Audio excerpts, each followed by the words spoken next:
You're not failing because you're not good enough. You're failing because you're too similar.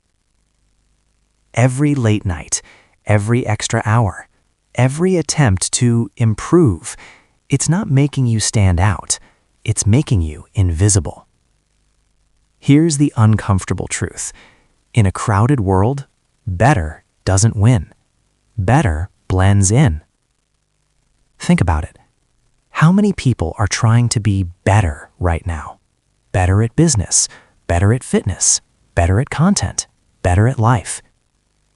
Now ask yourself, if everyone is improving in the same direction, who actually gets noticed? Exactly. This is the perception gap, the silent gap between what you think creates success and what actually does. And here's the promise. If you understand this gap, you stop competing. You stop exhausting yourself chasing marginal upgrades, and you start bending attention, opportunity, and leverage toward you without needing to be the best. Because the game was never about being better. It was about being different in a way the world can't ignore. But here's where it gets dangerous. Most people think they're different. They tweak the surface, change the aesthetic, adjust the tone. That's not differentiation. That's decoration. Real differentiation feels risky. It threatens your identity. It makes you question everything you've been taught about success. And if you're honest, that's exactly why you've been avoiding it. So the question isn't, how can I improve? It's this. What if the version of me I'm trying to improve is the problem? You've been sold a lie so subtle it feels like common sense. Work harder, get better, outperform everyone. Sounds logical, right? But look closer. When everyone is chasing better, the standard rises, but the distance between you and everyone else stays the same. You run faster, so does everyone else. You improve your skills, so does everyone else. You refine your strategy, so does everyone else. So what actually changes? Nothing. This is the treadmill of irrelevance, and it's worse than failure because it feels like progress. You think you're moving forward, but in reality, you're just becoming a higher quality version of something replaceable. Let that sink in. Better doesn't create value. Better creates comparison. And comparison is a game you will never win long term, because there will always be someone faster, smarter, richer, more disciplined. So you adapt, you optimize, you try to close the gap. But the gap doesn't close. It multiplies. Meanwhile, the people who actually win, they don't play that game. They don't try to be the best version of what already exists. They redefine what exists.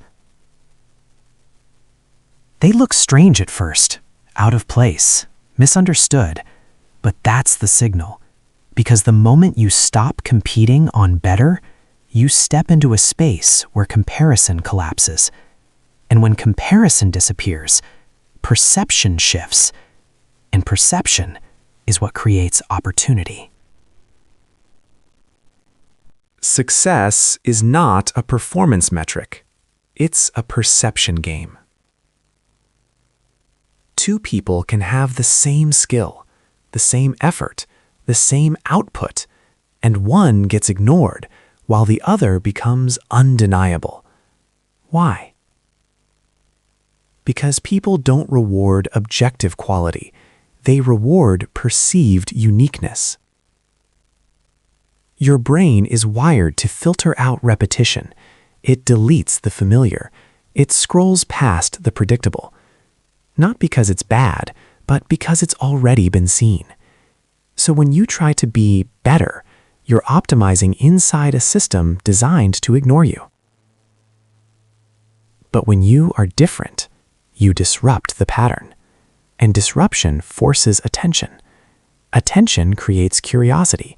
Curiosity creates engagement. Engagement creates opportunity. That's the chain no one talks about. And here's where it gets uncomfortable. Being different means you will be misunderstood before you are recognized. You won't get immediate validation. You won't fit neatly into expectations. You won't feel safe, which is exactly why most people retreat back to improvement. Because improvement is predictable, it's measurable, it's socially rewarded. But differentiation? That's isolation at first. And this is where most people quit. Not because they can't succeed, but because they can't tolerate being unseen temporarily in a different way. So they go back to being seen permanently as average. Here's the part no one warns you about. You can fake being different and still end up invisible. Changing your style isn't differentiation. Being louder isn't differentiation. Having a unique vibe isn't differentiation. That's surface-level noise. Real differentiation happens at the level of thinking, and most people never reach that layer. Why? Because your mind plays a trick on you. It creates what's called a narrative leap. You get an idea. It feels right. It sounds logical in your head, so you assume it will work in reality. But there's a gap, a missing layer of truth, and your brain fills it in with imagination. That's how people convince themselves they're different when they're just remixing what already exists.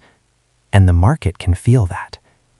Because real differentiation is grounded in something deeper, self-knowledge.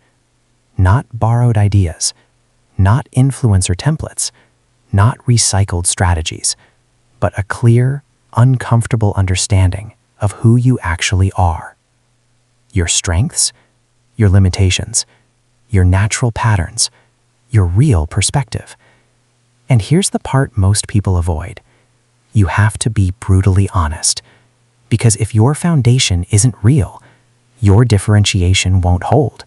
It will collapse under pressure, and you'll end up right back where you started, trying to be better. Real differentiation is built in silence, not announced, not validated, not shared too early. Because the moment you expose an undeveloped idea, the world contaminates it. Opinions, expectations, doubt. And suddenly what was original becomes diluted. This is why most people never discover their edge. They outsource their thinking. They listen to influencers who don't know their life. They follow advice that wasn't built for their reality. They adopt goals that don't actually belong to them. And then they wonder why nothing works. Because differentiation cannot be downloaded. It has to be discovered. And discovery is uncomfortable. It requires isolation, self-reflection, trial and error without applause. What are you naturally drawn to, but you've been ignoring? What feels easy to you, but insignificant? What perspective do you hold that others don't understand? That's where your leverage is. But you've been trained to dismiss it because it doesn't look like what success is supposed to be. So you abandon it and go back to competing. The irony. The thing you think is irrelevant is often the exact thing that would make you irreplaceable. Stop asking, how do I get better? Start asking, how do I become impossible to compare? Because the moment you remove comparison, you remove competition. And when there's no competition, there's only positioning. Positioning is power. It's where your uniqueness meets a real-world need. It's where your perspective creates its own category. It's where people stop evaluating you and start recognizing you. And here's the final truth. Being different is not about standing out for attention. It's about aligning so deeply with who you are that imitation becomes impossible. That's when confidence changes. It's no longer forced, no longer performed. It becomes a byproduct of clarity. You don't need to be louder. You don't need to be better. You don't need to chase every improvement. You need to see the game for what it is, a perception game. And once you see it, you can't unsee it. So the next time you feel the urge to improve, pause and ask yourself one question. Am I becoming better, or am I finally becoming different enough to matter? If this conversation gave you something to think about, a new perspective, or even a small sense of clarity, then this channel is for you. Consider joining this growing community by subscribing and leave a like on the video so more people searching for answers can find these ideas too. Your support keeps these conversations alive. Until the next video, keep reflecting, keep growing, and keep pondering life's journeys.